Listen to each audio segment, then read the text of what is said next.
नमस्कार दर्शकबिन, म यति बेला अथवा हाम्रो टिम यति बेला यो दिप्रुङ चुइचुममा गाउँपालिका वडा नम्बर 6 को चाहिँ यो अखटे भन्ने ठाउँमा हामी उपस्थित भएका छौँ। हाम्रा सानो सानो भाइ बहिनीहरूले पनि मलाई हेरिरहनु भएको छ र पारिपट्टि हामी सिधै देख्न सक्छौँ हाम्रो बुवा आमाले चाहिँ यो गाई बस्तुहरू चराउँदै गरेको दृश्य हामी देख्न सक्छौँ। यो चाहिँ अलिकति लेकको ठाउँ भएको कारणले गर्दाखेरि मौसम अलिक चिसै छ। यो यति बेला माघको अन्तिम समयमा छु म।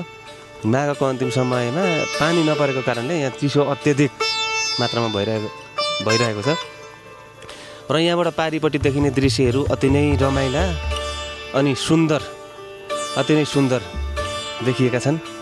पारिपट्टि सिम्पानी र यतापट्टि तपाईँको यो अखटे भन्ने गाउँ अति नै रमाइलो ठाउँ। यो हेर्दै पनि हेरिराखौँ जस्तो देखिने ठाउँ, अति नै राम्रो सुन्दर ठाउँहरू देख्न सक्नुहुन्छ दर्शकबिन। र यो ठाउँ चाहिँ अखटे भन्ने ठाउँमा आएर मैले भिडियो बनाएँ। दामी ठाउँ रहेछ।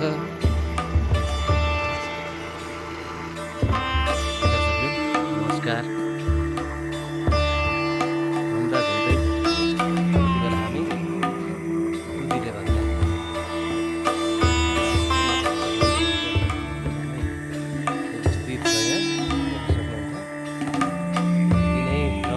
मान्छेलाई पनि कस्तो खतरा गोरो देखाइदिरहेको के क्यामेराले।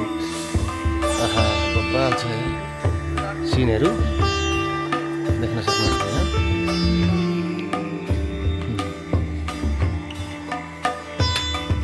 यतापट्टि पातलेको रुखले अझै मनोमोहक ए सल्ला हो र होइन, यता यो एउटा त पातले हो नि त। यो पातलेको रुख यो पनि सल्लाहको रुख। कति पाइन्छ पुरा दामी छ कि भ्यू चाहिँ। यो हामी चाहिँ पहिलोचोटि आएको हो। पहिलो चाहिँ यहाँदेखि उँधो जाने चाहिँ दुधिले भन्छ। यो चाहिँ होमस्टे बन्दै रहेछ यहाँ नयाँ अहिले। अति नै राम्रो छ, सुन्दर छ। र अहिले हामी चाहिँ यो ठाउँमा आएका छौँ। देख्न सक्नुहुन्छ अति नै राम्रो दृश्य छ यहाँ, देख्न सक्नुहुन्छ।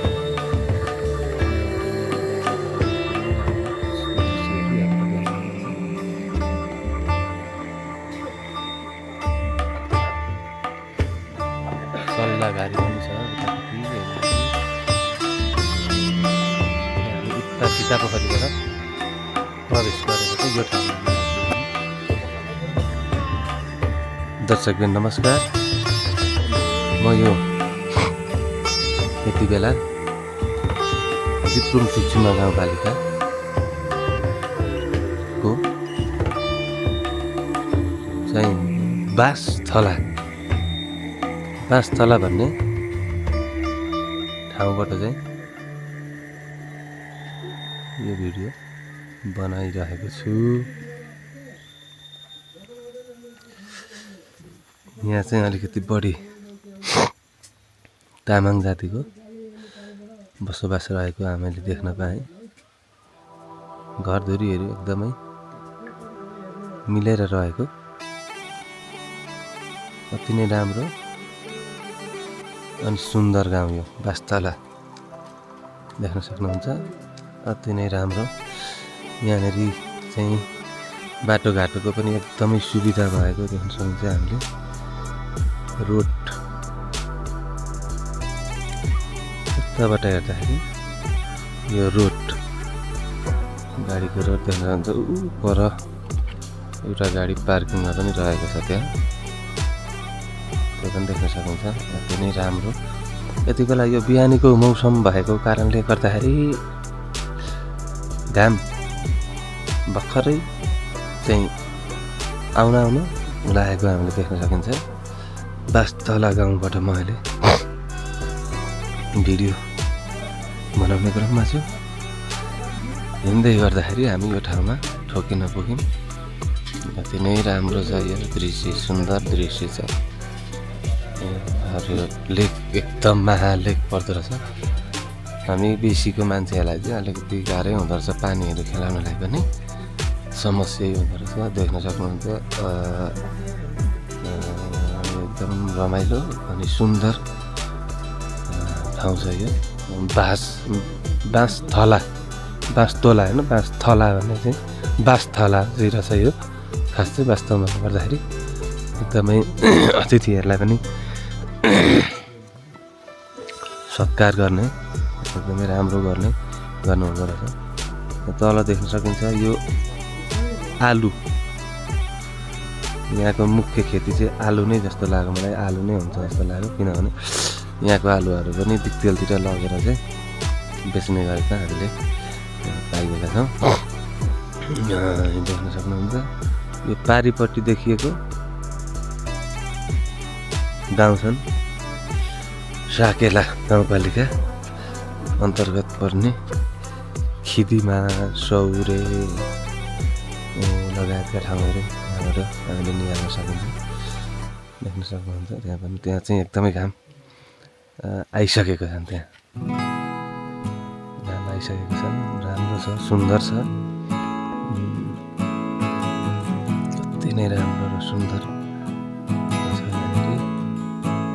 देख्न सक्नुहुन्छ। उँभोतिर हेर्दाखेरि पनि डाँडा काँडा हरियाली छ यो सौरे देख्न सक्नुहुन्छ एकदमै जङ्गल भरिपर भएको छ। बिहानीको मौसमबाट अलिक कालो कालो छ भेटिएको र मेरै पनि अहिले हालत हेर्न सक्नुहुन्छ एकदमै जाडाले पुरै सिउ सिउ सिउ सिउ सिउ भएर चाहिँ मैले भिडियो चाहिँ बनाइरहेको छु दर्शकबिन हेर्न सक्नुहुन्छ। अहिले अलिकति घाम ओर आउँदै गरेको अवस्थामा छ र घाम आएपछि न्यानो हुन्छ भन्ने चाहिँ हामीलाई लागिरहेको छ। यहाँबाट देख्न सकिन्छ छैन नि कहाँ सकिन्छ तलको घरमा एकदमै रमाइलो अनि सुन्दर। हामी चाहिँ यो घरमा बास बस्न पुग्यौँ आज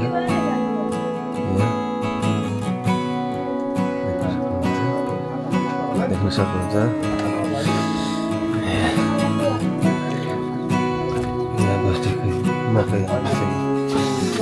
मकै भुटेर खानाको लागि